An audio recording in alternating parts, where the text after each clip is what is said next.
My sister-in-law wants me to hand over my baby because she can't have children. Now she's saying I stole her child.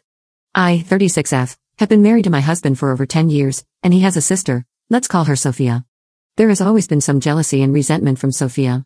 She has consistently felt that I have the life she wanted, not necessarily with her brother, but in terms of marriage, family, job stability, etc. I have 3 kids, 10F, 8M, and 3 months F. She got married last year, and they decided to start trying for a baby. Unfortunately, she was told that she can't have children naturally. Understandably, she was devastated and the family comforted her as best as we could. During a recent family dinner, in the middle of it, she said, "My name, I think it's really unfair that you got to have 3 kids, and I can't have any. Your baby is my last chance to raise a child, so I think you should give her to me during the week so I can create a motherly bond with her, and you can have her on weekends." It's not verbatim, there were pauses in between and responses. So after she said the first sentence, I looked at her like WTF did you just say, then looked at my husband, and he asked her what she's talking about. She ignored him and continued speaking directly to me. I didn't want to detail every aspect of the conversation. Anyway, before I could respond, the entire table erupted with everyone talking at once, so I took my older kids upstairs. When I got back to the dining room, her husband was asking, "What the hell is wrong with you, and why would you even think to ask that?" She was trying to justify herself when I asked them to leave. I also said that she's no longer welcome at my house or around my children until she gets help. She started screaming that I don't deserve my life or my children and that I stole her baby from her.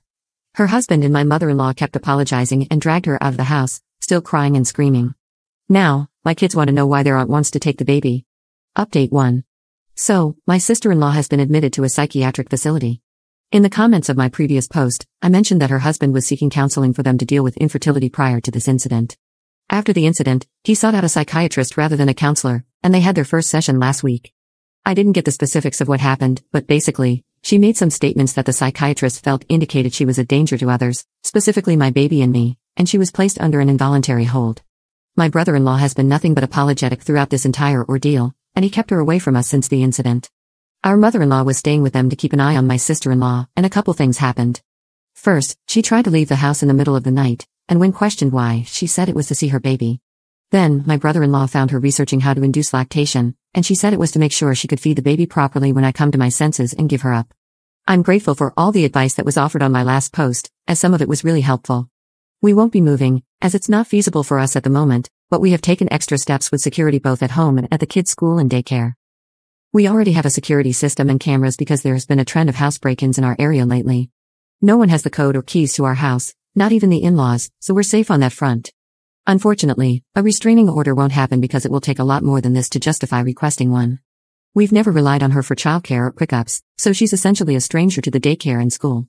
This entire situation is taking a toll on the family, but my mother-in-law, father-in-law, and brother-in-law are taking care of Sophia, and my husband and I are focused on ensuring the safety of our immediate family and minimizing the effect on the kids as much as we can. Update 2. I've had a few messages asking how things are going, so I decided to update. I have not seen my sister-in-law since the incident happened, and I also blocked her on all of my socials. My in-laws have been amazing throughout this entire situation and are not sharing any information about our family with her. Unfortunately, she still remains fixated on my baby. She tried to find out where the daycare is and even threatened to hurt herself if my in-laws didn't tell her. This led to another stint in the psych ward. She wrote me a letter begging me to be fair and let her see her baby. I didn't actually receive the letter, though. My mother-in-law read it and just gave us the gist of its contents. Sophia's husband is working with her psychiatrist to see how best she can be helped, but he has said he doesn't know how long he can deal with this, but he's giving it 6 months to see if she improves. If she doesn't, then he may consider other options. Understandably, not everyone is equipped to help someone through a mental health crisis. I suggested a therapist to him because he's been very focused on her mental health but hasn't considered his own. Hopefully, the therapist will help him deal with the situation. I don't think he's hard and fast with that timeline because he said it at a point of frustration. It's just been a lot for him to deal with. They've only been married a little over a year. It's a very sad situation for her, and I had hoped she would be able to deal with whatever is happening. At this point, we're completely no contact with her. We explained to our older kids that their aunt isn't well, so she won't be around anymore. We still see my mother-in-law and father-in-law regularly, so I'm grateful we didn't have to cut them off. We spent the holidays with my family, and it was all very nice and uneventful. We're still on alert in case she escalates, but the hospital where she's warded isn't near us, and they don't live near us either. So we've accepted this as our new reality and are operating accordingly.